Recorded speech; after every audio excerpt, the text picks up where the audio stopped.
여러분, 오늘은 수요일입니다.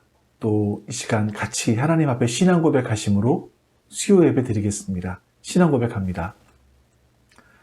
전능하사 천지를 만드신 하나님 아버지를 내가 믿사오며 그 외아들 우리 주 예수 그리스도를 믿사오니 이는 성령으로 잉태하사 동정녀 마리아에게 나시고 본디오 빌라도에게 고난을 받으사 십자가에 못 박혀 죽으시고 장사한 지 사흘 만에 죽은 자 가운데서 살아나시며 하늘에 오르사 전능하신 하나님 우편에 앉아 계시다가 저리로서 산자와 죽은 자를 심판하러 오시리라. 성령을 믿사오며 거룩한 공회와 성도가 서로 교통하는 것과 죄를 사하여 주시는 것과 몸이 다시 사는 것과 영원히 사는 것을 믿사옵나이다. 아멘. 여러분, 오늘도 우리 살아계신 하나님을 찬송하겠습니다.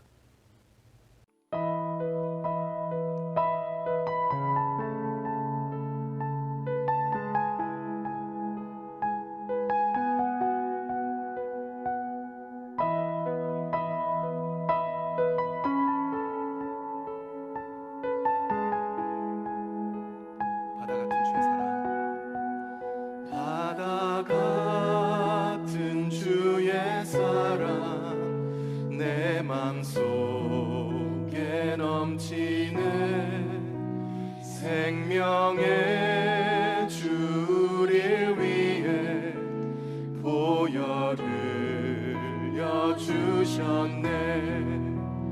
영원하신 주의 사랑 어찌 우리 잊으리.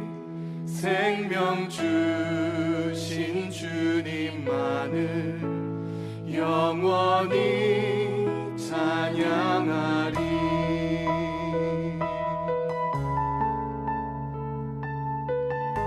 1절 다시 한번 노래하겠습니다.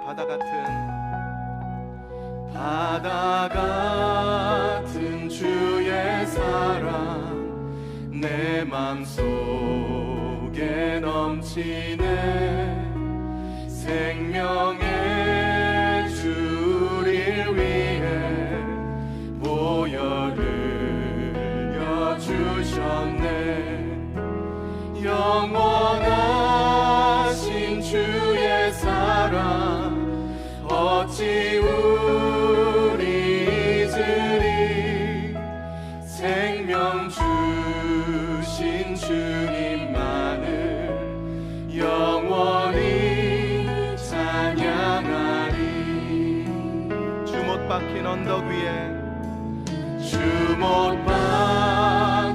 언덕 위에 생명의 문 열렸네. 깊고 넓은 은혜의 새 강과 같이 흐르고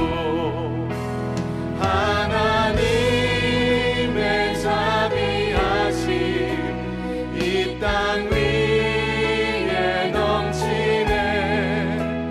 평강의 왕 주님 예수 세상 죄 구속했네. 아멘.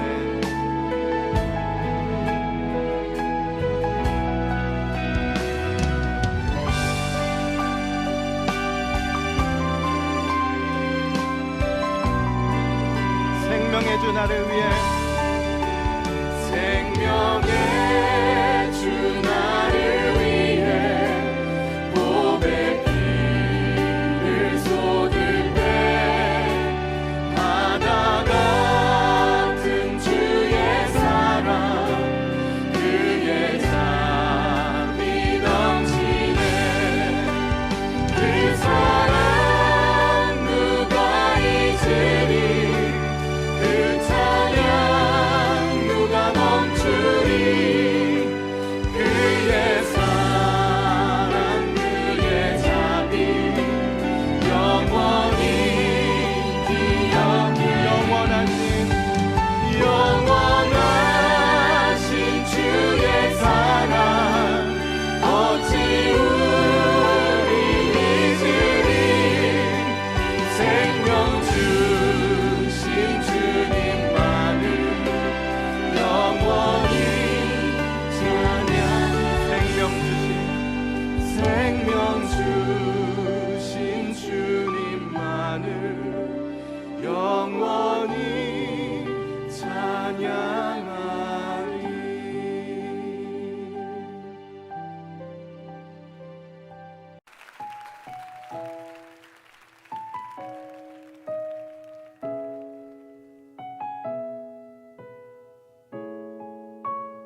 주 없이 살 수 없네 죄인의 구주여 그 귀한 보배 피로 날 구속하소서 구주의 사랑으로 구주의 사랑으로 흘리신 보혈이 내 소망 나의 위로 내 영광 됩니다. 다시 한번 주 없이 살 수 없네 주 없이 살 수 없네 죄인의 구주여 그 귀한 보배 피로 그 귀한 보배 피로 날 구속하소서 구주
나의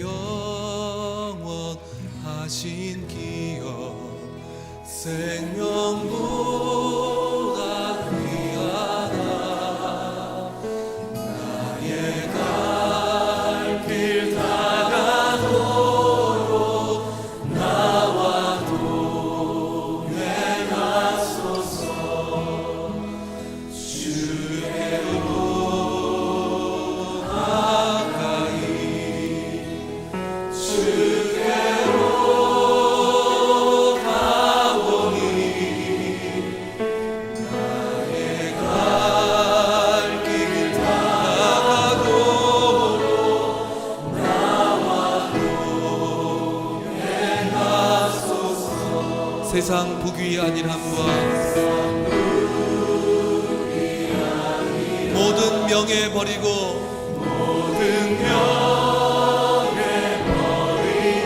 험한 길을 가는 동안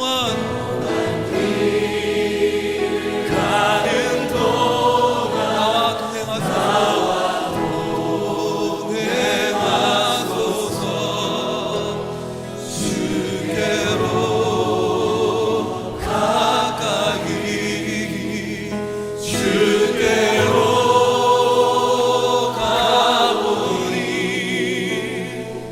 나의 갈 길 다가도록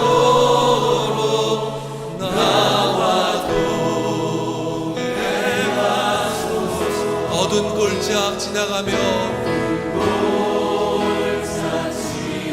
험한 바다 건너서 천국문에 이르도록 나와 동행하소서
이 시간 같이 우리 기도하시죠. 오늘 예배를 위해서 하나님 앞에 기도하시고 또 오늘 나누는 말씀 가운데 하나님께서 함께하여 주시기를 또 위해서 기도하겠습니다.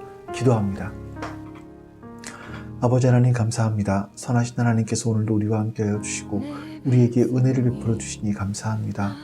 오늘 하나님을 진심으로 예배하게 해주시옵소서. 하나님을 예배하게 해주시옵소서. 내가 하나님 앞에 서 있음을 기억하게 해주시옵소서. 하나님 앞에 머물고 있음을 기억하게 해주시옵소서.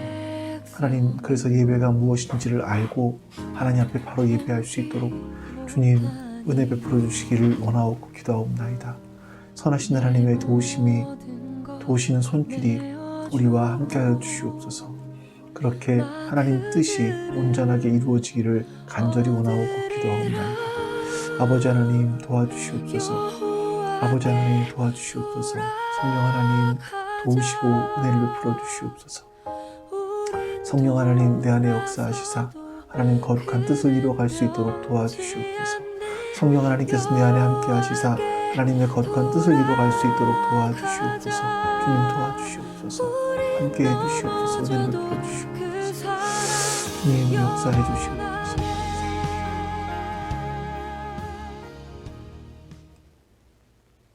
아버지 하나님 감사합니다. 오늘도 하나님 앞에 예배합니다. 하나님께서 우리와 함께 하시고 오늘 우리에게 주님의 은혜를 베풀어 주시옵소서. 살아계신 하나님께 온전히 예배할 수 있도록 역사하여 주시옵소서. 감사드리며 우리 주 예수 그리스도의 이름으로 기도하옵나이다. 아멘.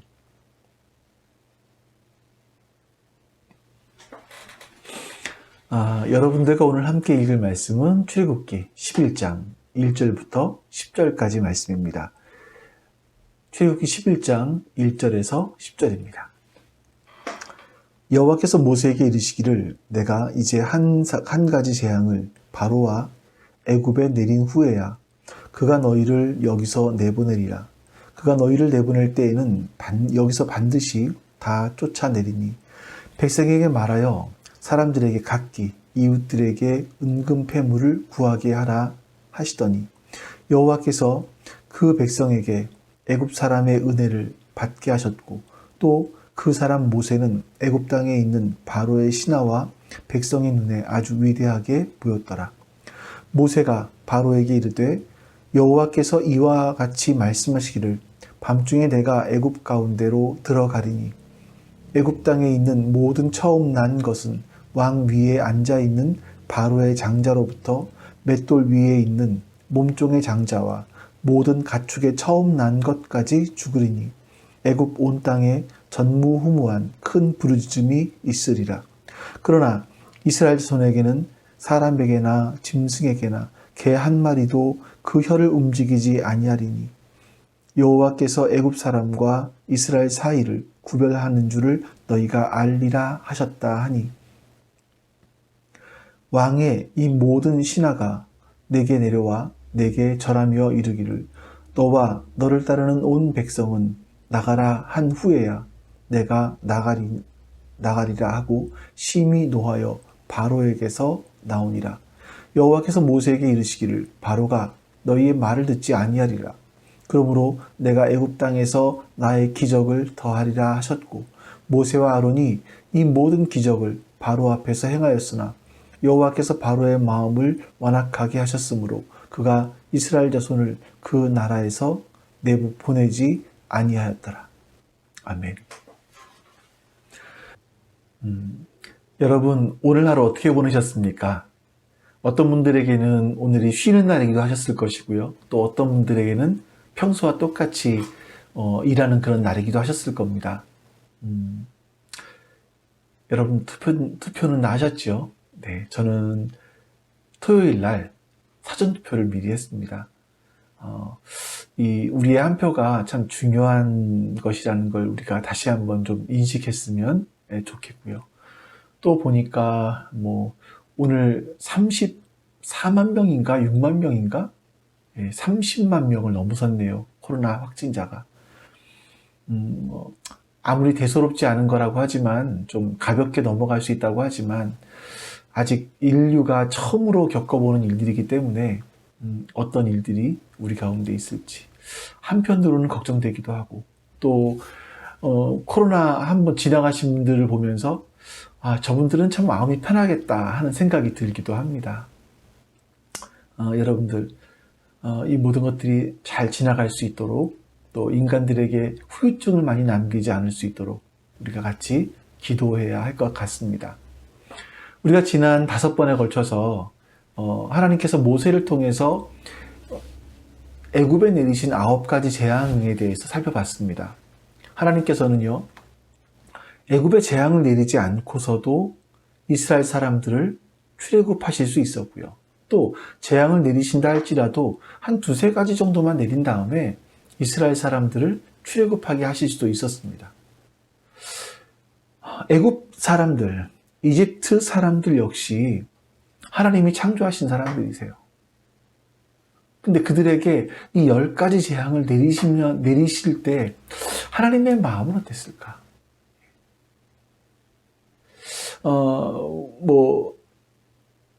적과 아군으로 생각을 하면 적이 쓰러져가는 모습 보면서 통쾌할 수도 있겠지만 하나님 편에서는 누가 적이고 누가 아군이겠습니까?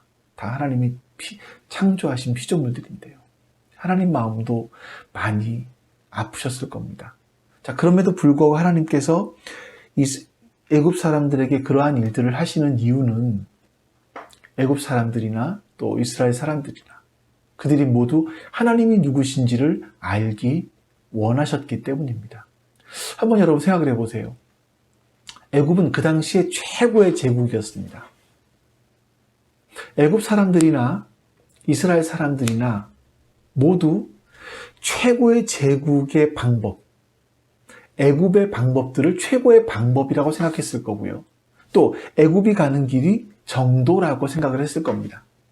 모든 사람들이 애굽처럼, 모든 나라가 애굽처럼 되고 싶었을 겁니다.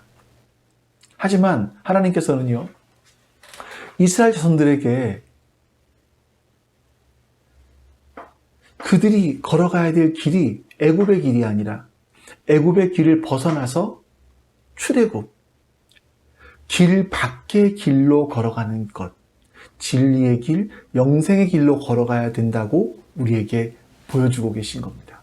그래서 하나님의 자녀들은 하나님을 더욱 제대로 섬기게 하기 위한 그 목적들이 우리 안에 있는 겁니다. 또 하나님께서 이 애굽에 내린 모든 재앙은요, 당시 애굽 사람들이 섬기던 신들과도 관련이 있습니다. 출애굽기 12장 12절에 보시면 이런 말씀이 나와요.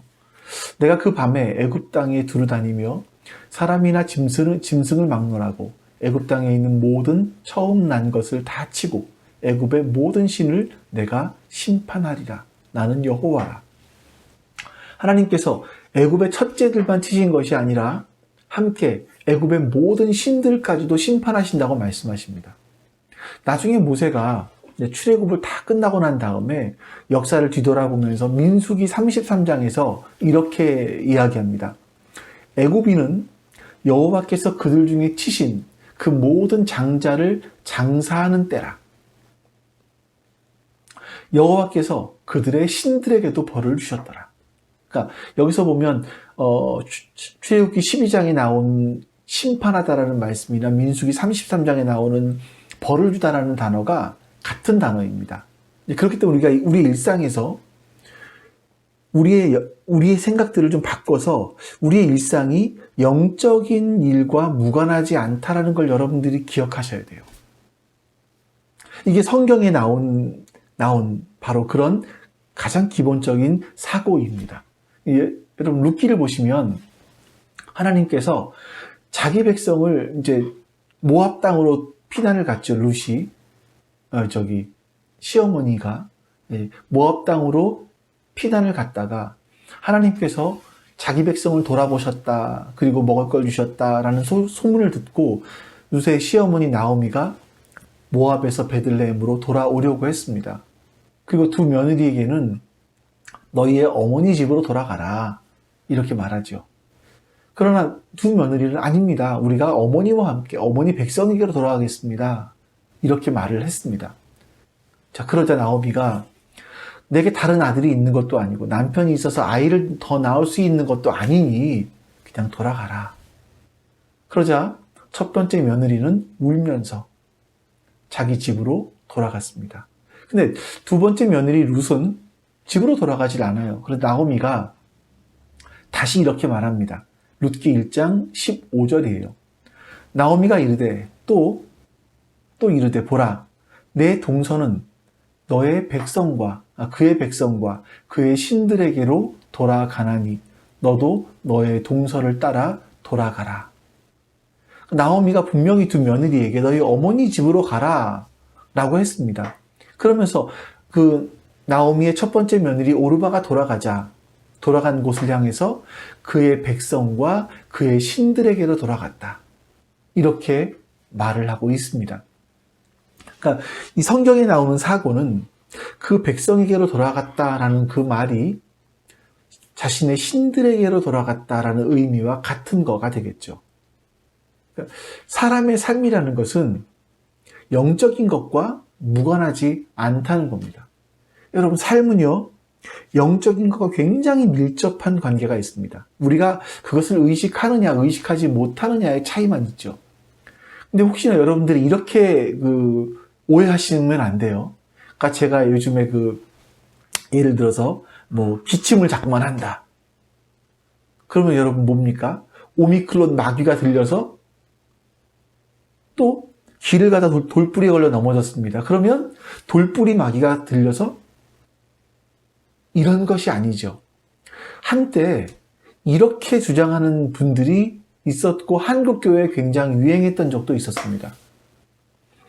뭐 추운 날, 좀 몸도 약한데 추운 날 옷을 얇게 입고 밖에 나가 서 있으면 당연히 감기가 걸리죠. 길을 가다가 뭐 주위에서 걷지 않다가 돌부리가 있으면 걸려 넘어지는 것이 당연한 일입니다. 이건 그냥 하나님께서 세워놓으신 자연의 법칙이죠. 이것을 여러분 영적인 것으로 생각하시면 안 됩니다. 예. 근데 지금까지 우리가 봤던 이 9가지 재앙은요, 또 앞으로 나올 10가지 재앙은 모두 다 이집트의 사람들이 섬기고 있었던 신과 관련된 일이라는 겁니다. 이스라엘 사람들은 하나님을 믿고 있었지만 애굽 사람들은 애굽 사람들의 다신교 문화에 찌들어 있었을 가능성이 굉장히 많습니다. 여러분 보세요. 애굽에는 신들이 굉장히 많았습니다. 이 많은 신들이 신전을 갖고 있었어요. 이 신전은 굉장히 화려했을 겁니다. 하지만 자신들의 신인 하나님 여호와 하나님에게는요, 신전도 없었습니다. 그러니 자신들의 신이 애굽 사람들의 신들에 비해서 얼마나 작아 보였겠습니까? 애굽의 신들이 얼마나 커 보였겠습니까? 근데 하나님께서 그 애굽을 심판하시면서 10가지 재앙을 통해서 애굽의 신들을 심판하시는 모습을 이스라엘 사람들이 보는 거죠. 그리고 자기들이 살고 있는 고센 땅을 하나님이 지켜주시는 걸 보는 겁니다. 그러니까 이스라엘 사람들이 특별히 하나님을 잘 섬겼기 때문이겠습니까? 더 선했기 때문이겠습니까? 아니죠. 하나님께서 그들을 긍휼히 여겨주신 이유이고 또 그들을 구별해 주셨기 때문이라고 성경은 말씀합니다. 우리가 우리의 삶 속에서 바로 이런 영적인 부분들, 하나님께서 나에게 은혜를 베풀어 주시고 내가 오늘도 살아갈 수 있고, 이것은 우연이 되는 것이 아니라 하나님이 나에게 은혜를 베풀어 주고 계심을 여러분들은 잊지 않으셔야 됩니다. 우리의 삶 속에서는 많은 경우에 하나님께서 우리의 삶 가운데 주시는 교훈들이 있습니다. 우리에게 일어나는 사건 속에 하나님께서 우리에게 주고 싶어 하시는 교훈들이 있습니다. 우리가 배우기 원하시는 부분들이 있는 거죠. 그러니까 우리가 영적인 눈을 뜨고 바로 그것을 볼 수 있어야 하는 겁니다. 자, 오늘 본문은 마지막 재앙에 대한 예고입니다. 그리고 12장은 마지막 재앙에 대해서 기록하고 있습니다. 마지막 재앙은 이집트의 모든 장자가 죽는 거였습니다. 자, 여러분, 10번째 재앙과 앞에 나왔던 9번째 재앙과 9가지 재앙들은 아주 다릅니다. 앞에 9가지 재앙들은요, 초자연적이긴 하지만 또 자연적이죠. 조사를 해보면 나일강이 핏빛으로 바뀌는 일들이 있었대요. 그러니까 그 나일강에는요, 붉은색을 띤 미생물들이 있어서 그 나일강이 때로는 붉게 보이기도 했다고 합니다. 또 여러분, 개구리가 꼭 나일강에만 살라는 법은 어디 있습니까? 나올 수도 있었겠죠. 모기와 파리, 곤충들이 나올 수도 있습니다. 예기치 않은 때 우박이 찾아올 수도 있고요. 메뚜기 떼가 올 수도 있고요. 일식이나 아니면 먹구름을 통해서 대낮이 어두워질 수도 있습니다. 근데 여러분, 이것이 하나님의 역사와 하나님의 간섭하심이었다라는 것은 그 규모가 인간들이 상상할 수 없을 정도였다라는 거죠. 또 중요한 것은 뭐냐면 그 일들이 모세가 바로 말한 그때, 하나님의 말씀을 듣고 그 말씀대로 말한 그때, 행동한 그때 애굽 땅에 그 일들이 일어났다라는 겁니다. 그래서 이건 자연적이기도 하지만 하나님의 섭리가 있는 초자연적인 일들이었습니다. 그런데 10번째 재앙은 자연적인 것이 아닙니다. 이건 하나님께서 하셨다라고 밖에는 다른 설명을 할 수 없는 그런 일들인 겁니다. 여러분, 어떻게 이집트에 있는 모든 첫째 아들들, 그리고 짐승들의 첫 것들, 이것만 죽을 수 있습니까? 또 이 부분들이요, 마지막 바로에 대한 심판이라고 할 수도 있습니다. 이집트에서 파라오는요, 그러니까 이집 파라오가 왕 아닙니까? 왕의 이름 아닙니까? 왕의 통칭. 애굽의 왕이 죽으면 오레시스라는 신이 된다고 이집트 사람들은 믿었어요. 근데 하나님께서 장자를 죽이심으로 말미암아 왕이 죽어도 오리시스 신이 되는 것은 아니라는 것을 보여주시는 거죠. 그리고 마지막 재앙 후에 이스라엘 백성들이 출애굽하게 되는데 이스라엘 백성들의 모든 역사는요, 모든 절기는 바로 여기에서 시작을 하게 되는 겁니다. 자, 여러분, 하나님께서 모세에게 이렇게 말씀하세요. 1절 같이 한번 읽어봅니다. 여호와께서 모세에게 이르시기를 내가 이제 한 가지 재앙을 바로와 애굽에 내린 후에야 그가 너희를 여기서 내보내리라. 그가 너희를 내보낼 때에는 여기서 반드시 다 쫓아내리니. 하나님께서 이제 모세에게 이제 애굽에 내릴 재앙이 한 가지 남아있다라고 말합니다. 그 재앙 후에 너희가 나가게 될 건데 단지 그냥 내보내주는 정도가 아니라 쫓아내듯이 내보낼 것이다 라고 말하고 있어요. 이 말씀에서 반드시 쫓아내리라. 이 반드시라는 단어와 쫓아내리라는 단어가 같은 단어예요. 다시 말하면 쫓아내고 꼭 쫓아낼 것이다. 이런 말이죠. 너희가 나갈 때까지 다 쫓아낼 거야. 이런 의미예요. 근데 이 쫓아내는 것은 이 재앙의 마지막을 하나님께서 정하고 계신다는 거죠.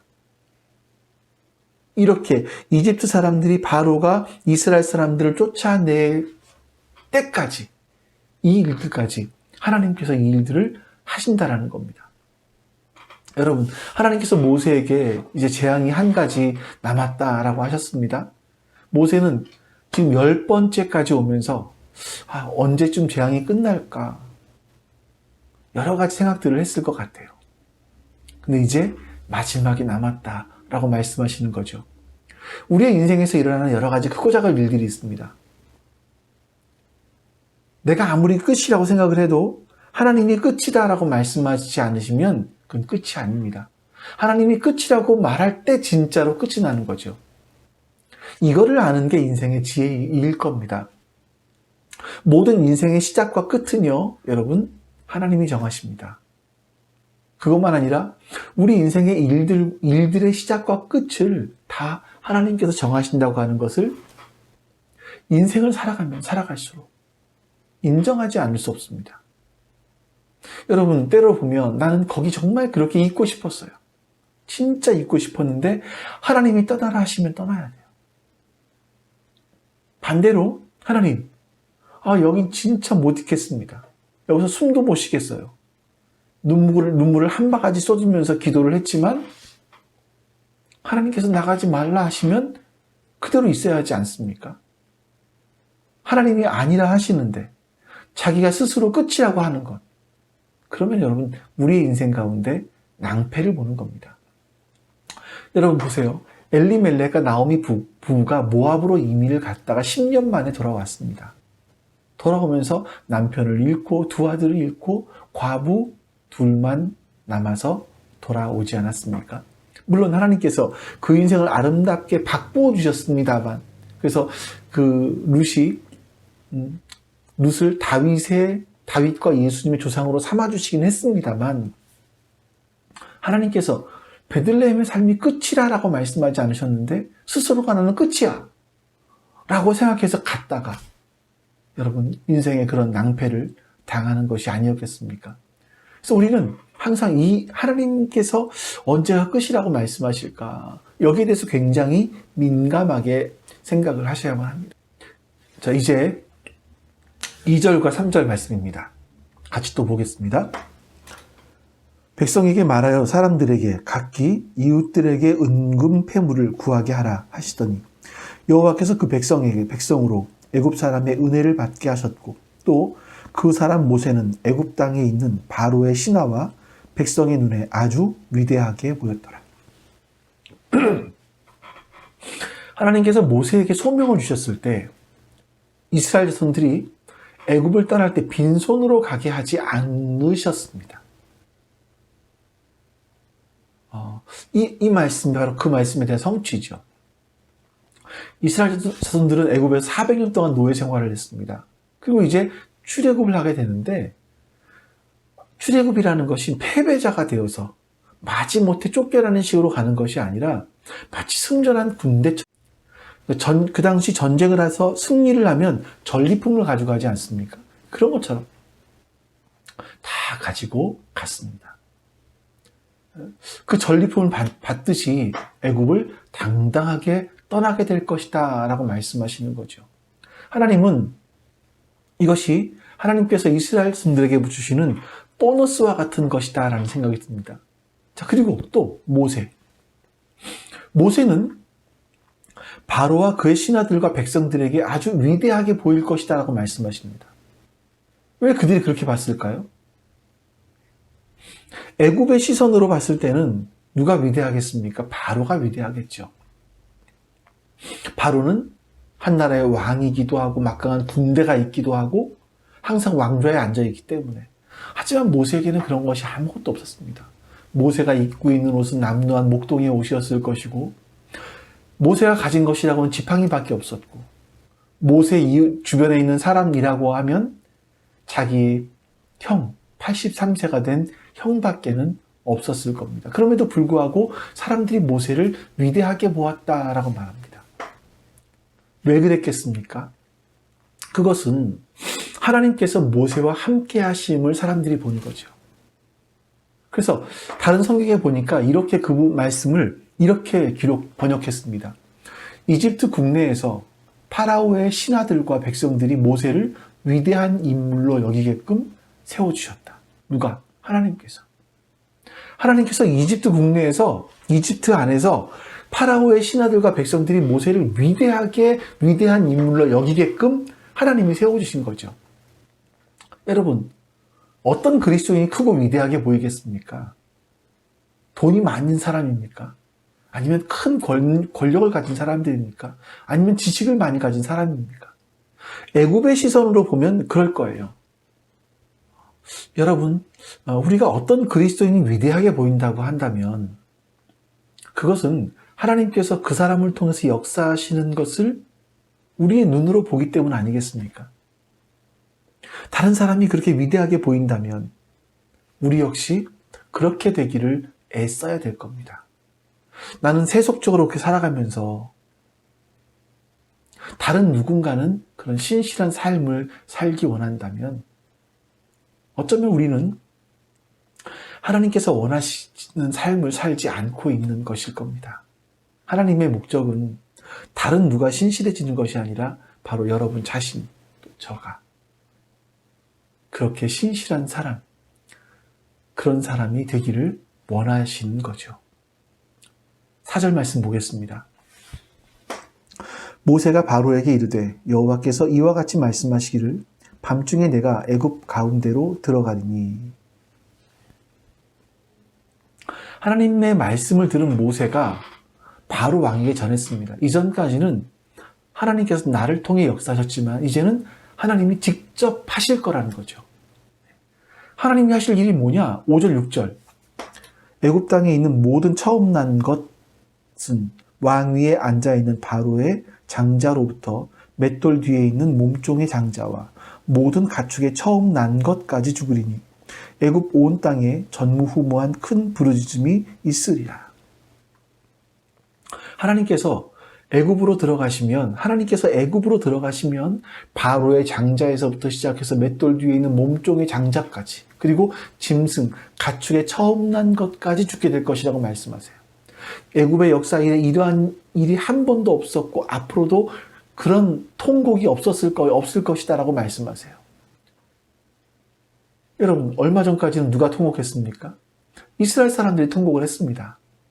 그들은 이집트의 압제를 이기지 못해서 하나님께 부르짖었어요. 근데 이제는 그 통곡이 애굽에 있을 것이다 라고 말씀하시는 겁니다. 한두 집에서 장례식이 일어나는 것, 나서 통곡 소리가 나는 것이 아니라 애굽 모든 가정에 동시에 울기 때문에 그 규모가 전무후무할 것이다 라고 합니다. 이 통곡의 부르짖음이 종들의 종들, 그 가운데 맷돌 뒤에 있는 몸종까지라 말해요. 종들 가운데 맷돌을 가는 종이 가장 천한 종이라고 하죠. 그 사람은 그냥 맷돌을 돌리는 기계입니다. 누가 했냐면 맷돌을 돌리는 일들은 전쟁에서 포로로 잡혀온 사람들이 또 죄수들이 이런 일을 했죠. 그 대표적인 인물이 누굽니까? 삼손을 보면 알 수 있습니다. 삼손이 블레셋 감옥에 가서 한 일이 맷돌을 돌리는 일이었죠. 그러니까 가장 더 이상 내려갈 곳이 없는 곳까지 내려갔다라는 그런 의미일 겁니다. 하나님께서 애굽 사람들은 물론 짐승들까지 장자가 모두 죽을 것이다 라고 말씀하세요. 여러분, 장자는 뭡니까? 대표성이죠. 표면적으로는 장자 한 사람이 죽겠지만 실제로는 애굽 전체가 다 죽는 전체의 심판이라는 겁니다. 우리 얼마 전에 그 동계올림픽이 있지 않았습니까? 제 기억이 아직도 생생한 것이요. 최민정 선수가 거의 막 마지막 즈음에 아웃코스를 추월을 하는데 진짜 대단했습니다. 얼마나 통쾌했는지 모릅니다. 그 전에 막 불편했던 사건들이 한 방에 날아가는 것 같았습니다. 여러분, 왜 통쾌하고 기쁠까요? 제가 뭐 중국에 가서 그 최민정 선수의 스케이트 날을 한번 갈아준 적이 있습니까? 아니면 목이 쉬어라 응원이라도 했습니까? 왜 기뻤을까요? 그것은 그 한 사람의 승리가 아니라 그 한 사람이 대한민국을 대표하는 스케이트 선수이기 때문에 그렇습니다. 그 승리가 바로 우리들의 승리이기 때문에 그렇죠. 이게 대표성입니다. 애굽의 장자는 바로 그 애굽 전체를 의미하기도 하고 그 가문 전체를 의미하기도 하는 겁니다. 애굽에 그런 큰 통곡이 있을 때 이스라엘 사람들에게는 어떤 일이 있었을까? 7, 8절에 이렇게 말씀합니다. 그러나 이스라엘 자손에게는 사람에게나 짐승에게나 개 한 마리도 그 혀를 움직이지 아니하리니 여호와께서 애굽 사람과 이스라엘 사이를 구별하는 줄을 너희가 알리라 하셨다 하니. 모세는 분노에 차서 지금 말을 하는 겁니다. 애굽에 이렇게 큰 곡이 있을 것인데 그럼에도 불구하고 이스라엘 자손에게는 아무 일도 없을 거야. 이걸 보는 순간 하나님께서 애굽 사람과 이스라엘 사람들을 구분해 놓았다는 걸 알게 될 거야. 그래도 하나님 말씀을 듣지 않는다라는 말입니까? 이렇게 얘기하는 거죠. 모세가 이스라엘 자손들에게 아무런 일들이 없다라는 걸 어떻게 표현을 하냐면 짐승이나 개 한 마리도 그 혀를 움직이지 않을 것이다 라고 얘기를 해요. 여러분, 개는요 후각과 청각이 굉장히 뛰어나지 않습니까? 조그만 냄새를 맡거나 아니면 조금만 소리가 들려도 짖어댑니다. 근데 하나님의 말씀은 그 애굽 전역의 대성 통곡이 일어나겠지만 고센 땅에 사는 이스라엘 사람들에게는 아무 일도 일어나지 않아서 개가 아무런 냄새도 맡지 못하고 아무런 소리도 곡하는 소리도 듣지 못하기 때문에 그 정도로 아무 일도 일어나지 않을 것이다. 그만큼 하나님께서 이스라엘 사람들을 구별하시고 보호하실 것이다 라고 말하고 있는 겁니다. 그리고 본문은 이렇게 끝맺습니다. 9절에서 10절까지 말씀. 여호와께서 모세에게 이르시기를 바로가 너희의 말을 듣지 아니하리니 그러므로 내가 애굽 땅에서 나의 기적을 더하리라 하셨고 모세와 아론이 이 모든 기적을 바로 앞에서 행하였으나 여호와께서 바로의 마음을 완악하게 하셨으므로 그가 이스라엘 자손을 그 나라에서 보내지 아니하였더라. 하나님께서 바로 왕이 최후의 재앙을 당하지 않고 이스라엘 백성들이 출애굽하게 해주기를 하나님이 원하셨던 거죠. 그런데 바로는 마음을 바꾸지 않았습니다. 인간 속에는요 이런 죄악된 성품들이 있어요. 그래서 바로처럼 하나님께로 돌아가야 될 때 돌아가지 못하는 거예요. 바로가 스스로 계속해서 자기 마음을 완악하게 하다 보니까 하나님께서 은혜를 부어주셔도 그 안에 들어갈 틈이 없는 거죠. 그래서 하나님께서 그 마음을 그냥 그대로 내버려 두시는 겁니다. 이게 완악하게 된 거죠. 근데 큰 은혜가 뭡니까? 하나님께서 끝까지 자기 백성을 포기하지 않고 돌보신다는 겁니다. 그것이 우리의 소망이기도 하고 우리의 자랑입니다. 그렇지만 우리가 돌아가야 될 때 돌아가지 않으면 매를 맞습니다. 그래서 지혜로운 신앙인들은 하나님께 맞기 전에 돌아가는 사람일 거고, 좀 덜 지혜롭다고 하면 덜 맞고 돌아가는 거겠죠. 가장 지혜로운 사람은 평생 하나님 앞에서 신실하게 살아가는 사람일 겁니다. 그런 사람보다 더 복된 사람은 없을 겁니다. 여러분, 오늘 본문은 11장은 11장을 한 단어로 표현하자면 하나님의 최후 통첩입니다. 하나님의 최후 통첩이기도 하지만 하나님께서 바로 왕에게 요청하시는 가장 간절한 호소이기도 합니다. 이제는 그만 맞고 돌아오라는 거죠. 하나님의 의지가 가장 강하게 표현된 구절이 4절 말씀인데 이렇게 말씀하죠. 모세가 바로에게 이르되 여호와께서 이와 같이 말씀하시기를 밤중에 내가 애굽 가운데로 들어가리니. 하나님께서 애굽으로 들어갈 것인데 그때가 밤중이라고 말씀하십니다. 이 밤중이라는 시간은요, 그러니까 어두워진 시간을 얘기하는 것이 아니라 사람들이 인지하지 못하는 그런 시각을 말합니다. 욥기 34장에 보시면 이런 말씀이 나와요. 그들은 한밤중에 순식간에 죽나니 백성은 떨며 사라지고 세력 있는 자도 사람의 손을 빌리지 않고 제거함을 당하느니라. 자, 인간의 죽음의 특징은 그 때를 모른다라는 거죠. 한밤중에 시간을 모르죠. 올 때는 순서가 있을지 몰라도 갈 때는 순서가 없다라고 하지 않습니까? 그 누구도 내 인생의 삶의 길이를 아는 사람은 없습니다. 권력이 있는 사람, 권세가 있는 사람, 돈이 많은 사람들은 자신의 옆에 경호를 둘 수도 있고 좋은 의사를 둘 수도 있지만 그렇다고 해서 그 한순간에 가는 것이 사라지지는 않습니다. 뭐 이런 말 하지 않습니까? 우리가 야, 훅 간다, 훅 간다 이런 말 하지 않습니까? 우리 중에 누구도 내가 한순간에 훅 가지 않을 거라고 자신 있게 말할 사람은 아무도 없을 겁니다. 그래서 여러분들 한순간에 훅 가기 전에 하나님을 바르게 섬길 수 있는 것, 이것이 바로 바른 신앙인의 자세입니다. 또 시편 119편 62절에 이렇게 말씀합니다. 내가 주의 의로운 규례들로 말미암아 밤중에 일어나 주께 감사하리이다. 여러분, 하나님께서 우리를 밤에 깨우실 때가 있지 않을까요? 특별히 깨어날 이유가 없는데 하나님께서 깨우시고 또 그래서 일어나긴 했는데 잠을 다시 자려고 해도 잠이 오지 않을 때가 있지 않습니까? 그때는 무릎을 꿇고 이렇게 기도해 보십시오. 하나님, 저는요, 한 번 누웠다 하면 머리가 베개에 닿기만 하면 시체처럼 잠을 자고 아침에 일어나는 사람인데 왜 이 새벽에 저를 깨우십니까? 진지하게 물어보면 하나님께 틀림없이 하시는 말씀이 있을 것입니다. 우리가 어떤 종류의 신앙을 갖고 있던 그 신앙의 최고의 영광은 자기가 믿는 그 신이 자기를 만나주실 때일 겁니다.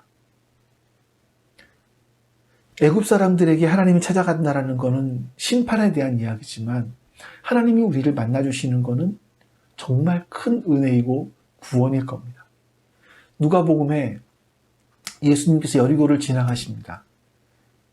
그때 그 당시의 모습을 이렇게 기록하고 있어요. 예수께서 여리고로 들어가 지나가시더라. 삭개오라 이름하는 자가 있으니 세리장이요 또한 부자라. 그가 예수께서 어떠한 사람인가 하여 보고자 하되 키가 작고 사람이 많아 할 수 없어 앞으로 달려가서 보기 위하여 돌 무화과 나무에 올라가니 이는 예수께서 그리로 지나가시게 되미러라. 예수께서 그곳에 이르사 쳐다보시고 이르시되 삭개오야 속히 내려오라. 내가 오늘 너의 집에 유하여야 하겠다 하시니. 예수님께서 여리고를 지나가시는 것은 우연한 일이 아닙니다. 그건 삭개오를 만나시고자 하시는 예수님의 의도적인 행동이셨죠. 나무 위에 있던 삭개오에게 말씀하십니다. 삭개오야 내려와라. 내가 오늘 너의 집에 유하여야 하겠다. 여러분, 여리고에 수많은 사람들이 있었을 겁니다. 또 예수님을 보기 위해서 따라오는 사람들도 많이 있었을 겁니다. 하지만 예수님께서는요, 삭개오 한 사람을 만나기 위해서 마치 여리고로 오신 것처럼 보여지는 거죠. 실제로 예수님께서 삭개오를 만나는 이 사건은요, 예수님의 공생애의 마지막 구원 사역입니다. 나중에 삭개오가 알게 됐을 것 같아요. 예수님께서 자신을 찾아오신 이후에 곧바로 십자가에 달려 돌아가셨다는 것을.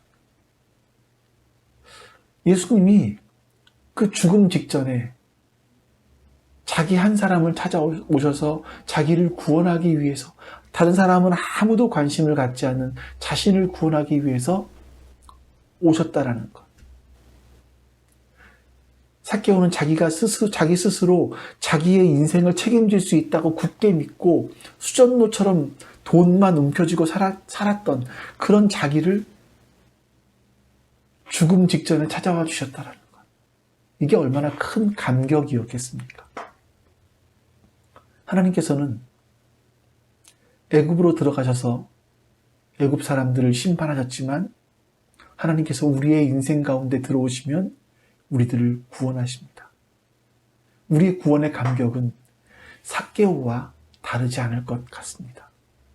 우리가 우리의 인생에 들어오시는 그 하나님을 기억하며 날마다 하나님께서 하시는 일을, 하나님께서 내 인생 속에 하시는 일들을 소망하며 살아가실 수 있기를 정말 주님의 이름으로 축원합니다.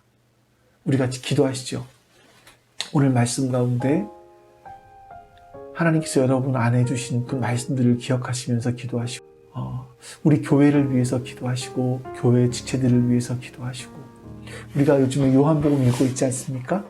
예, 요한복음을 위해서 기도하시고, 그 요한복음을 통해서 우리가 예수님을 만나게 해달라고 기도하시고, 또 여러분들이 기도하시면서 특별히 누구 한 사람이 떠오르신다면 좀 그 사람을 위해서 중보하시면서 같이 기도했으면 좋겠습니다. 그리고 우리 교회 미래를 위해서도 같이 한번 우리 기도해 주시길 바랍니다. 우리 같이 기도합니다. 아버지 하나님 감사합니다. 선하신 하나님께서 오늘도 우리와 함께하여 주시고 은혜를 베풀어 주시니 감사합니다. 하나님을 기억하게 해주시고 하나님의 은혜를 기억하게 해주시옵소서. 선하신 하나님께서 오늘도 저의 인생 가운데 함께 하시사 우리에게 말씀하시고 우리에게 역사하시니 하나님, 우리가 잊지 않게 하여 주시기 원합니다. 하나님께서 우리 가운데 역사하심을 잊지 않게 하여 주시기를 원합니다. 그렇게 하나님을 바라보며 하나님의 은혜를 소망하며 나아갈 수 있도록 주님 도와주시옵소서. 하나님, 주님께서 우리 안에 찾아오시기를, 우리 안에서 일하시는 그 역사들을 우리의 눈으로 바라볼 수 있기를 주님 간절히 소망합니다. 주님 도와주시옵소서. 그 하나님의 은혜가 우리 안에 넘치기를 간절히 소망합니다. 주님 역사하여 주시옵소서. 그렇게 하나님의 거룩한 뜻이 하나님 우리 안에 이루어지는 그 복을 허락하시사 하나님께서 우리를 통하여서 회복시켜주시고 살려주신 은혜를 경험하게 하여 주시옵소서.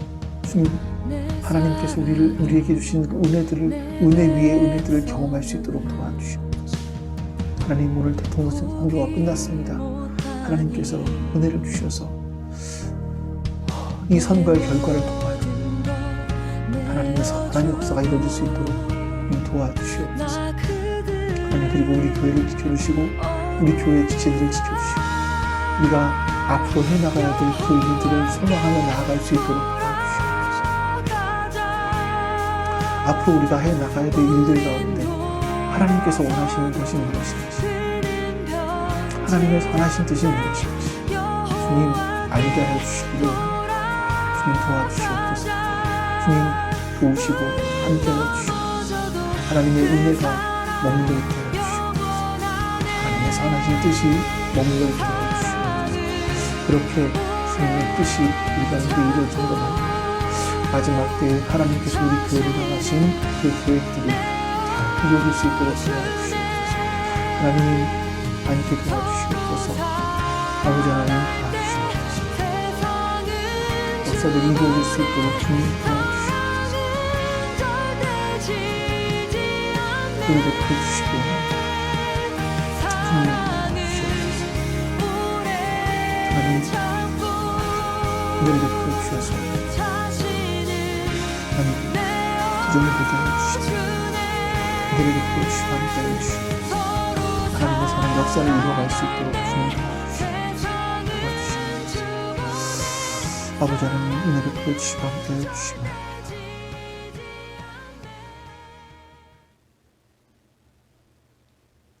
아버지 하나님 감사합니다. 하나님의 선하심과 인자하심이 오늘 우리 가운데 함께하여 주시고 하나님의 보호하심이 우리 가운데 함께하여 주시옵소서.